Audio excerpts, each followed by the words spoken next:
ఎలా డెవలప్ చేయాలి, ఏమేమి ఇక్కడ తీసుకురావాలి. ఉదాహరణకి ఎయిర్పోర్ట్కి దగ్గరలో ఒక 7 స్టార్ హోటల్కి 40 acres ల్యాండ్ ఇచ్చాం ఓబ్రాయ్ గ్రూప్కి. సిమిలర్ హోటల్స్ ఇద్దాము, మరికొన్ని ఇద్దామని అంటే అలా కాదు. ఇప్పుడు మనం ఇంటర్నేషనల్ టూరిస్టులను అట్రాక్ట్ చేయాలంటే 7 స్టార్ హోటల్ ఉండాలి. దానికి హోటల్ ఎస్టాబ్లిష్ చేసే సరౌండింగ్స్ అన్నీ అట్రాక్టెడ్గా ఉండాలి.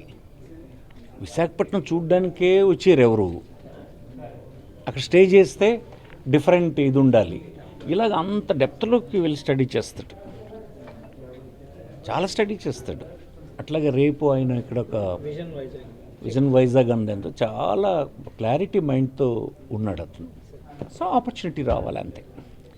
ఈ రాష్ట్రంలో ఎలాగైతే కొన్ని రిఫార్మ్స్ తీసుకురావడంలో ఒక 5 years పీరియడ్లోనే చాలా మంచి రిఫార్మ్స్ తీసుకొచ్చాడు. ఏ స్టేట్ గవర్నమెంట్ ఒక 5 yearsలో అలా చేయలేకపోయింది.